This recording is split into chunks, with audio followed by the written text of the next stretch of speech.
Bonsoir à toutes et à tous et bienvenue dans l'autre 20h.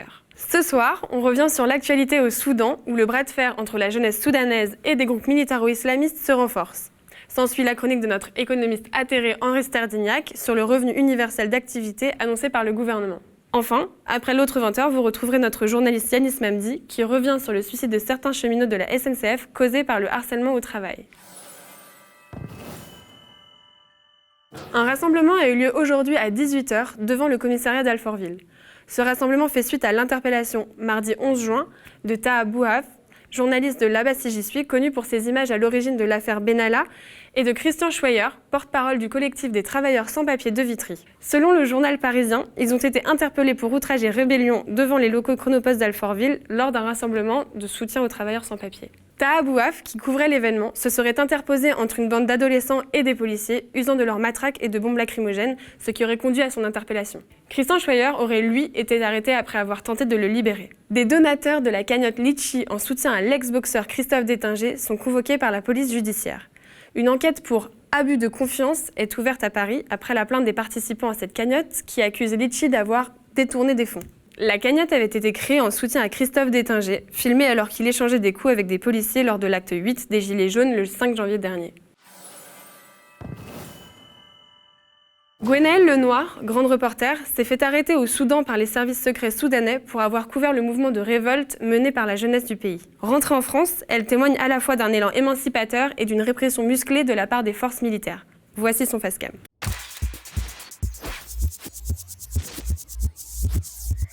Gwenaëlle Lenoir, je suis journaliste indépendante, je travaille notamment pour Orient 21 et Ouest France et je rentre du Soudan où j'ai passé un peu plus de 2 semaines pour couvrir la révolution soudanaise. J'ai passé l'essentiel de mon temps à Khartoum et je voulais absolument aller dans une petite ville qui est au nord de Khartoum, qui est à 350 km à peu près au nord, qui s'appelle Atbara. Pour plusieurs raisons. D'abord parce que la révolution a commencé à Atbara, parce que 2 révolutions précédentes avaient commencé à Atbara en 1964 et 1985, parce que cette ville est le fief des cheminots.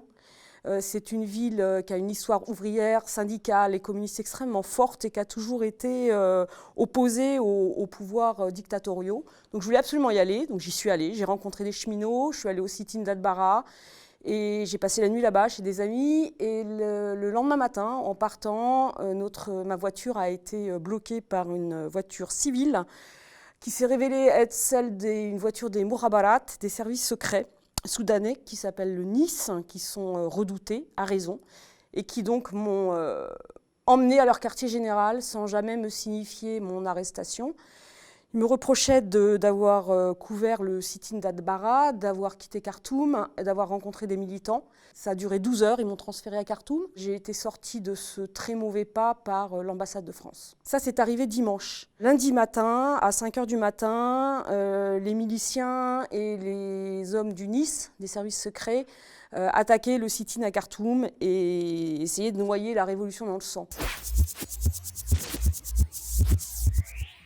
La révolution a commencé justement à Atbara par des manifestations spontanées de la population protestant contre le triplement du prix du pain. La situation économique au Soudan est très difficile, donc la moindre inflation est catastrophique pour la population. Ça a commencé comme ça s'est diffusé dans tout le Soudan. Donc il y a eu des manifestations partout, ça a commencé à Khartoum et là sont arrivées dans les manifestations plusieurs organisations qui sont regroupés sous le nom de l'Association des professionnels soudanais, comité de médecins, d'instituteurs, de profs, de journalistes, d'avocats, etc., qui ont un peu organisé tout ça. Et ont surgi les revendications politiques, la mise à bas du régime militaro-islamiste qui gouverne le Soudan depuis 30 ans. Les Soudanais se sont révélés extrêmement déterminés. À Khartoum, ils ont fait notamment une marche de plusieurs centaines de milliers de personnes, 800 000 à 900 000 personnes, ce qui est absolument énorme, qui a abouti devant le QG de l'armée, et là ils se sont assis et ils n'ont plus bougé. 5 jours plus tard, Omar al-Bashir, le dictateur, a été destitué, mais destitué par sa propre armée, qui essaye depuis de garder le contrôle. C'est un petit peu complexe parce que les forces de sécurité au Soudan sont assez complexes. La répression d'aujourd'hui, le coup d'État qui a eu lieu lundi, a été mené par d'une part les services secrets soudanais, le NIS, d'autre part le NCP qui est le mouvement islamiste qui est au pouvoir avec les militaires depuis 30 ans, et enfin et surtout un organe de sécurité qui s'appelle la réaction de soutien rapide, RSF, qui est en fait les Janjaouides. Les Janjaouides, ce sont une milice formée d'une tribu d'éleveurs de l'ouest du pays qui se sont rendus tristement célèbres en mettant le Darfour à feu et à sang au milieu des années 2000. Et une grande partie des Janjaouides sont recherchés par la Cour internationale de justice pour crimes contre l'humanité. Ces Janjaouides s'appellent aujourd'hui RSF. Leur chef s'appelle le général Hemeti. Il fait partie du Conseil militaire de transition. Au départ, il s'est présenté comme le protecteur de la révolution. C'est un grand ami de l'Arabie saoudite et des Émirats arabes unis, ainsi que de l'Égypte. Et c'est probablement avec l'encouragement de ces trois pays qu'il a lancé ses forces contre les révolutionnaires. Je précise que les Janjaouides aujourd'hui à Khartoum se comportent à peu près comme ils se sont comportés au Darfour. On a des témoignages absolument épouvantables de meurtres, de pillages, de viols. Ils ont brûlé des tentes, ils ont brûlé des maisons. C'est une vraie milice, ce n'est pas du tout une armée, c'est une vraie milice.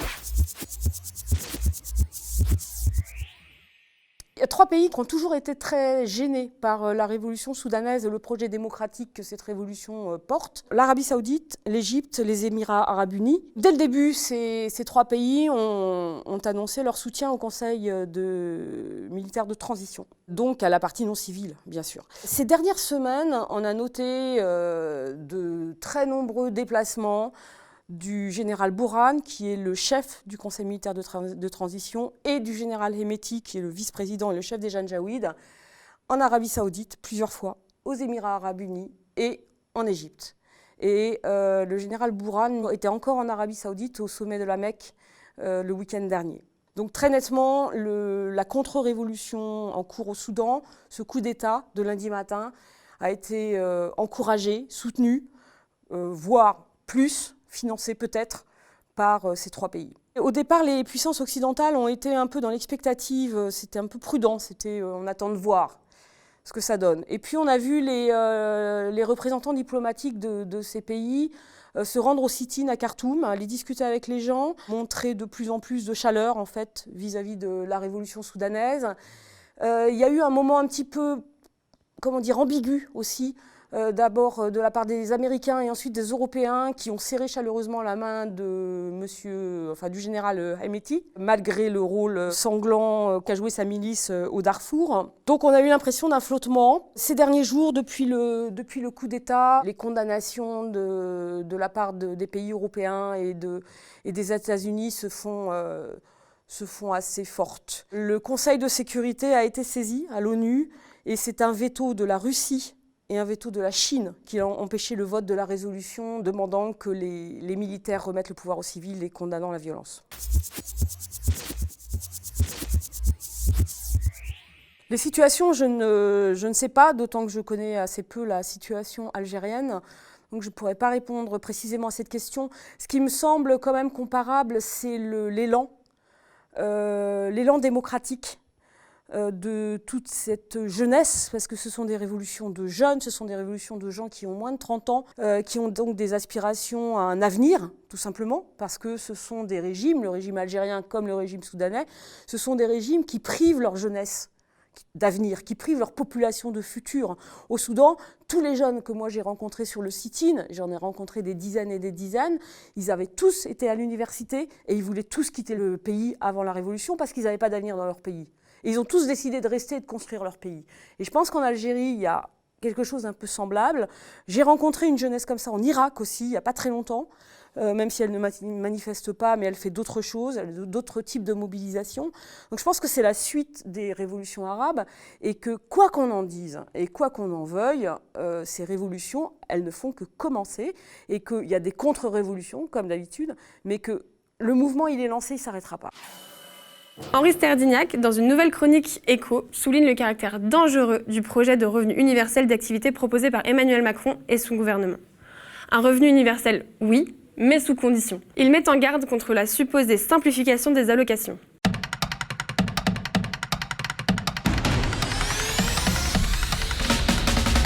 Le revenu universel d'activité, c'est un nom scandaleux.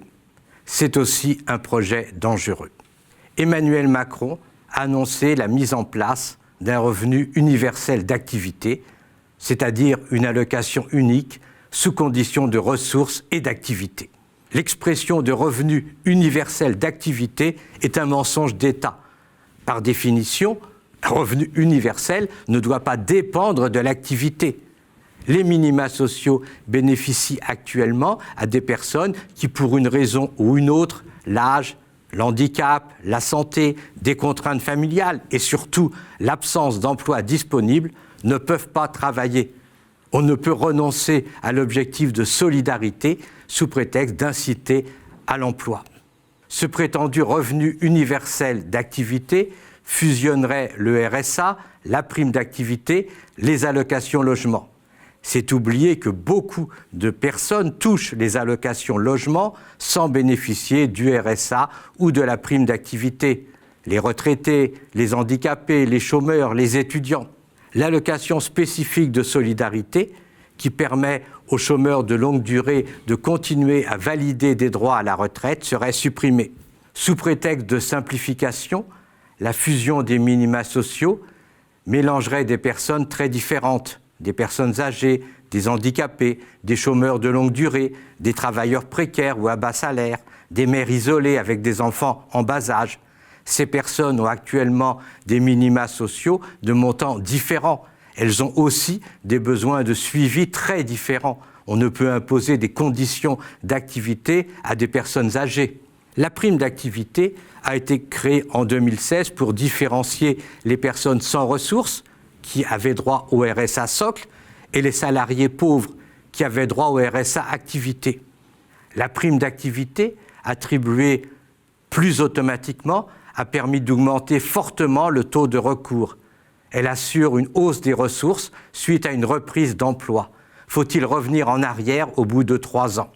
Il y a une contradiction totale entre prétendre créer une prestation universelle, prétendre lutter contre le non-recours, ce qui suppose une attribution automatique et imposer des conditions comme un examen de la situation du bénéficiaire par un conseiller, la signature d'un contrat comportant des efforts d'insertion, la suppression de l'allocation en cas d'effort jugé insuffisant. La prestation serait suspendue en cas de refus de 2 offres d'emploi raisonnables. Cette suspension entraînerait donc la suppression de l'allocation logement et donc quasi automatiquement l'expulsion de la famille de son logement. C'est trop ignoble pour être crédible. Au mieux, le RUA serait distingué en plusieurs modalités selon qu'il serait versé à une personne âgée ou handicapée. Dans ce cas, il serait plus élevé sans obligation d'activité, à une mère isolée, à un jeune, à une famille de travailleurs pauvres, à un chômeur de longue durée. Il n'est pas possible d'avoir une prestation unique. L'échec de l'Universal Credit au Royaume-Uni aurait dû faire réfléchir. Il s'est avéré impossible de fusionner les fichiers des allocations familiales, des allocations logement, des allocations chômage et de la retraite. Le contrôle des allocataires, souvent sous-traités à des entreprises privées, est devenu inquisitorial. Les retraites prestations ont eu des conséquences dramatiques pour beaucoup de familles. Le projet est basé sur un présupposé idéologique et faux. Les personnes sont en difficulté parce qu'elles ne font pas assez d'efforts d'insertion. En augmentant le gain à l'emploi, par la baisse des prestations d'assistance, on réduirait la pauvreté. C'est oublier qu'il y a en France un manque d'emplois disponibles, que les emplois précaires ne font pas sortir de la pauvreté et qu'en période de chômage de masse, les employeurs ont le choix et que certaines personnes qu'elles jugent inemployables ne peuvent espérer retrouver un emploi. Le projet est dangereux dans une période où le gouvernement veut réduire fortement les dépenses publiques. La fusion risque de permettre d'écarter certaines personnes des prestations, en particulier des allocations logement, ou de diminuer les montants versés. Le gouvernement prétend vouloir lutter contre la pauvreté, mais la sous-indexation des prestations familiales et logement en 2019 et 2020, soit une perte de 3% de pouvoir d'achat, a frappé particulièrement les familles monoparentales et les familles nombreuses, là où se concentrent les enfants pauvres. La société doit offrir à chacun des possibilités d'emploi, mais elle doit assurer un revenu minimum à tous. Pour les personnes en emploi, c'est le SMIC et les prestations familiales qui doivent assurer un niveau satisfaisant de revenus. Lutter contre la pauvreté nécessite d'augmenter le RSA, de créer une prestation spécifique pour les jeunes à la recherche d'un emploi, de lutter contre le développement de l'emploi précaire. Il faudrait aussi ouvrir des emplois de dernier ressort, de sorte que tout chômeur de longue durée se verrait proposer un emploi dans une entreprise d'insertion, une association, une collectivité locale, pour répondre à des besoins sociaux et assurer effectivement le droit à l'emploi tel qu'il est inscrit dans la Constitution. Merci d'avoir suivi cette autre 20h. N'oubliez pas, le média a besoin de votre aide. Likez, partagez nos vidéos et bien sûr, devenez sociaux. Restez avec nous. Tout de suite, le reportage de Yanis Memdi. Dans le siège de l'affaire France Télécom, le harcèlement subi par les cheminots de la SNCF fait de plus en plus de victimes. La souffrance au travail conduit chaque année une cinquantaine d'employés de la SNCF à se donner la mort. Je vous souhaite une bonne soirée et à bientôt.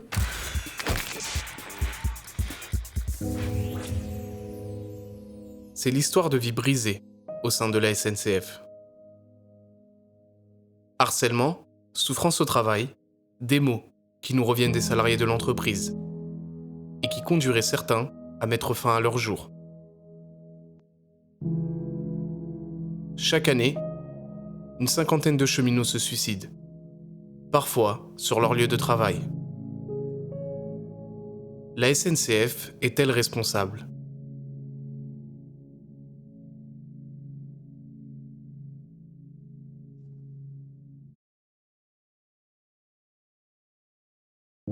Saint-Denis. C'est ici au siège de la SNCF que travaillait Miguel Silva Dessa, 35 ans, technicien de maîtrise. Le 6 mai 2019, en début d'après-midi, il quitte son bureau.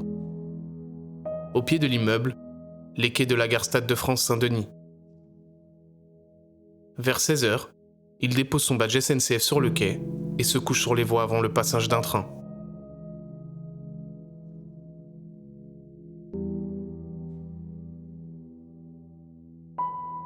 Lucille était sa compagne depuis 7 ans.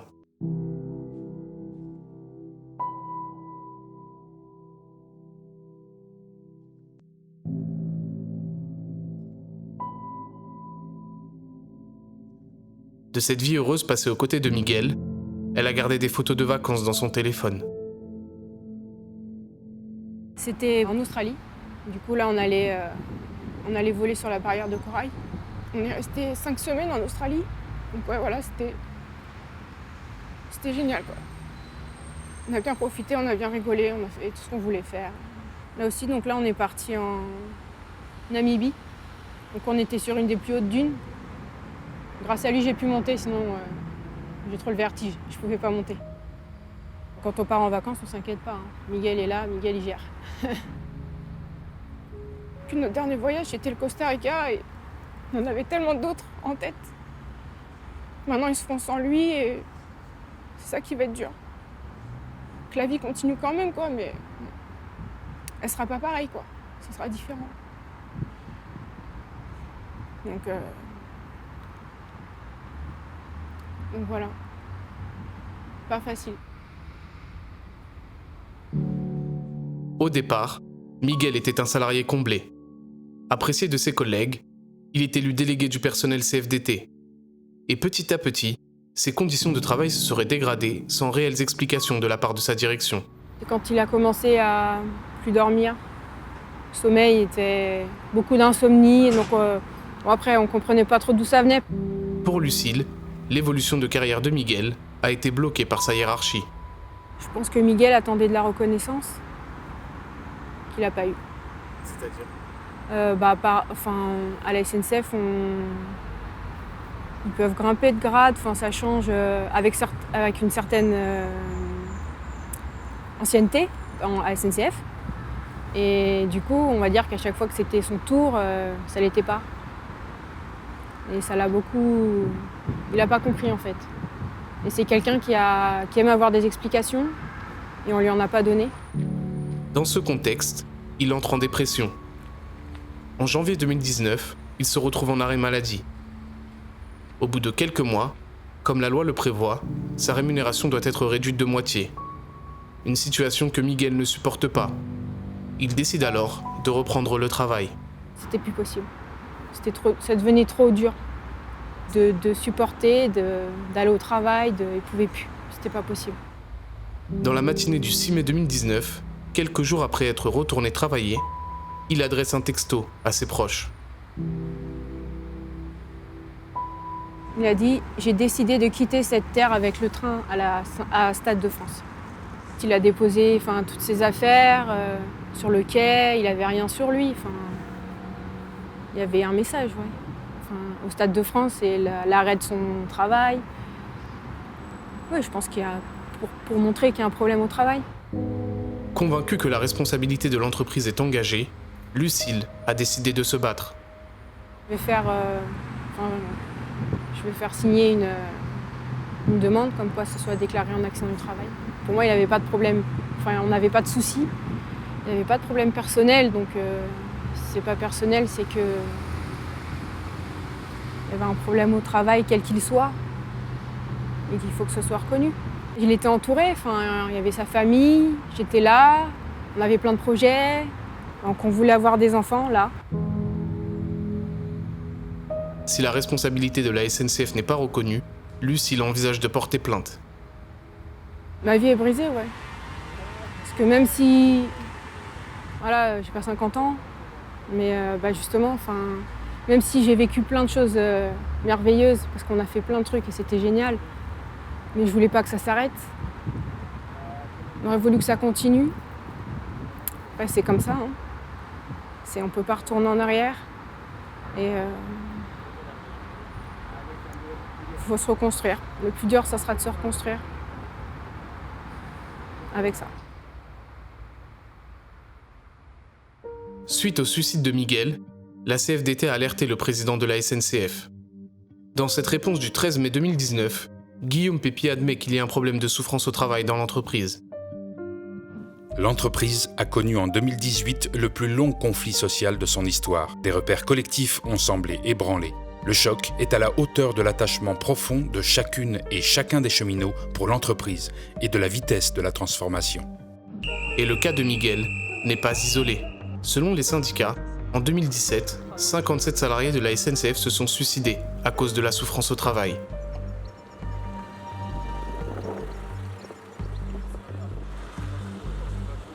Éric Bézou est cheminot depuis 27 ans. Délégué syndical Sudrail, il fait souvent face à la direction afin d'aider ses collègues. Aujourd'hui, c'est Saïd, dont les heures supplémentaires n'ont pas été payées. Donc, normalement, c'est complet. Là, il faut que ce soit déposé en urgence, parce que là, ça peut plus traîner. On a un beau tableau, on a un magnifique tableau Excel, moi je trouve très joli, avec toutes les heures supplémentaires sur 3 ans, qui n'ont pas été payées ou qui ont été mal payées, et qui dépassent tous les plafonds 500 heures supplémentaires sur l'année 2017, alors qu'un accord d'entreprise prévoit 329 comme maximum. Donc ça aussi, c'est de la souffrance au travail, avec des congés qui ont été refusés. Mais Saïd, il a demandé des congés pendant 2 ans et demi, il n'en a eu aucun. En mars 2017, son meilleur ami et collègue Édouard Postal s'est suicidé à la gare Saint-Lazare. Pour Éric, le geste d'Édouard est lié au harcèlement qu'il subissait. Je pense qu'il ne faut pas l'oublier, Édouard. Il a refusé d'être déshumanisé, il a refusé d'être un robot, il a refusé d'être aux cadences. En 2012, Édouard Postal a obtenu au prud'homme la condamnation de la SNCF pour discrimination salariale et harcèlement. Un jugement confirmé en appel. Mais une décision qui sera finalement annulée par la Cour de cassation pour un vice de forme en 2016. Un coup dur pour Édouard. Encore en poste à la SNCF, il continue de souffrir. Assez peu de temps avant sa mort, peut-être 1 an avant sa mort ou moins, la surveillance générale, donc la police ferroviaire SNCF, l'a interpellé en gare de Pont-Cardinet parce qu'ils ont remarqué que ça faisait 1 heure ou 1 heure et demie, je ne sais plus, qu'il regardait les voies, qu'il était sur le quai et qu'il regardait les rails. En 2016, alors qu'il est manifestement au bord du suicide, la direction convoque Édouard en conseil de discipline. Elle lui annonce une mutation disciplinaire à Brétigny-sur-Orge, gare de sinistre mémoire depuis qu'un terrible accident y a fait 7 morts en 2013. Sous le choc, Édouard alerte son psychologue qui tire à son tour le signal d'alarme. Il y a un psy qui estime que le sortir de son environnement de travail serait dangereux pour lui et qu'il faut le conserver son collectif de travail pour sa stabilité psychologique. Et donc il arrive plus ou moins à retarder l'échéance, mais la direction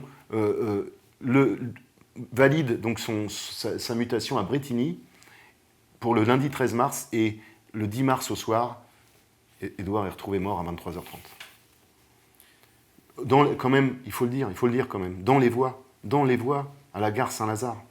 Aujourd'hui, Éric Bézou estime lui aussi être harcelé par sa direction. Moi, donc ça fait 3 ans qu'on me discrimine sur mon déroulement de carrière, au moins 3 ans. Le reproche exact, que je cite entre guillemets, c'est « n'a pas la posture de l'agent de maîtrise ». Pour moi, c'est une référence directe à mon engagement syndical. Face à ce qu'il estime être de l'injustice, Éric va commettre une maladresse qui va l'envoyer lui aussi en conseil de discipline. J'ai eu une attitude un peu provocatrice, mais pour faire réagir à mon encadrement, je me suis mis à genoux. J'ai demandé si c'était la posture de l'agent de maîtrise qu'on attendait de moi pour respecter les règles. Et voilà, on estime que c'est assez fautif pour justifier un licenciement après 27 ans d'ancienneté. Depuis décembre 2018, suite à cet incident, Éric est en arrêt maladie et menacé de Je ne licenciement. me suis pas rendu compte sur le moment de ce que j'avais supporté. J'ai pas réfléchi. J'ai encaissé, j'ai absorbé et j'ai pas... Voilà, je me suis un peu oublié.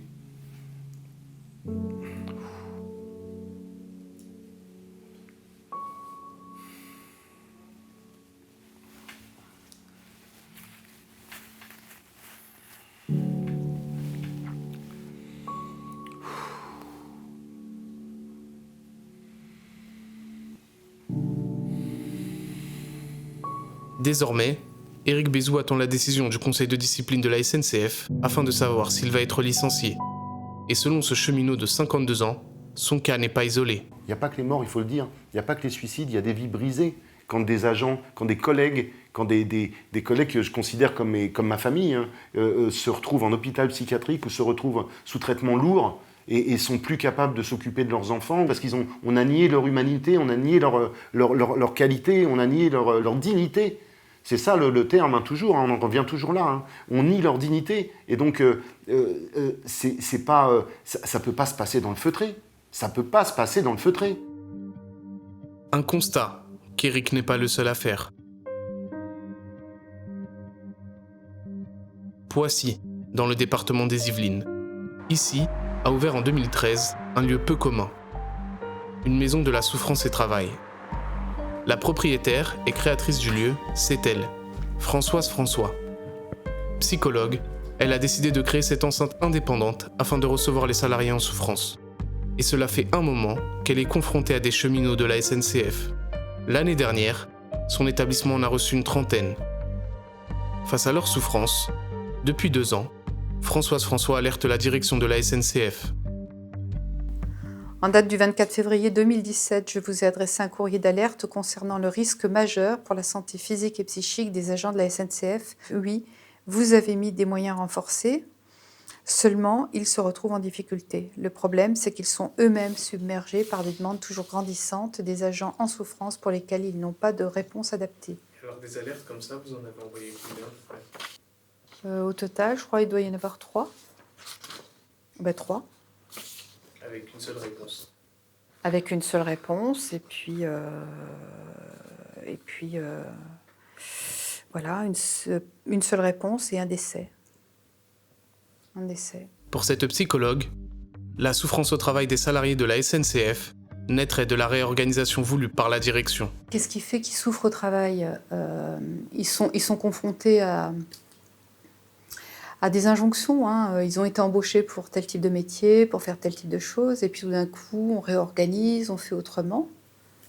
Et puis, en réorganisant et en faisant autrement, on leur supprime une partie de leur salaire, une partie de leur prime. Alors, quand vous avez 2 personnes dans un couple, par exemple, qui exercent le même métier dans le commercial, un agent commercial, et qu'on supprime 500 € à l'un et 500 € à l'autre, ça fait quand même 1 000 € pour un foyer. Il y a un loyer à payer, il y a des enfants, il y a des charges. Du coup, c'est des gens qui se retrouvent face à des difficultés financières assez vite, avec endettement, surendettement. Enfin, il y a une espèce d'engrenage là qui est enclenché. Contacté, le service de presse de la SNCF n'a pas donné suite à notre demande de tournage. Est-ce que vous pensez vraiment que un tournage, un reportage, comme vous mentionnez, ça pourra faire la lumière sur un sujet aussi compliqué qu'un mal-être au travail et des suicides? Je suis pas certaine. C'est pour ça que je pense qu'on n'a pas donné de suite. Pour sa défense, l'entreprise indique qu'en 2017, sur les 57 suicides de salariés, seuls 2 ont été reconnus en accident de travail par la caisse de prévoyance du personnel de la SNCF, 8 depuis 2013. Cette réticence de la SNCF à reconnaître sa responsabilité dans les suicides, les syndicats aussi y sont confrontés. Une attitude qui rappelle celle des dirigeants de France Télécom. Au cœur du procès, Didier Lombard, ancien patron de France Télécom, devant la justice après de nombreux suicides dans l'entreprise, il y a 10 ans. En cause, ses méthodes de management, mutation forcée, mission dévalorisante, isolement. Le 4 juin dernier, les syndicats de la SNCF ont alors décidé de manifester leur mécontentement face au climat social qui règne au sein de l'entreprise. Aujourd'hui, on est là pour essayer de combattre ce qu'on nous a mis en place il y a 1 an, à savoir la réforme du ferroviaire. Et on est exactement sur la même problématique que Orange a connue il y a quelques années, avec une vague sans précédent de suicides dans l'entreprise. Donc au jour d'aujourd'hui, on est vraiment arrivé à un paroxysme et il faut vraiment que tout le monde s'empare du sujet. Ça risque d'être encore de plus en plus grave dans les mois qui arrivent au vu des restructurations. Alors, y a-t-il un syndrome France Télécom à la SNCF ? En 2009, en tout cas, 1 an après avoir été nommé à la tête de l'entreprise ferroviaire, Guillaume Pépi vantait la restructuration en cours à France Télécom. Nous allons également traiter nos points plus faibles, productivité des rames, relations de service, information, etc.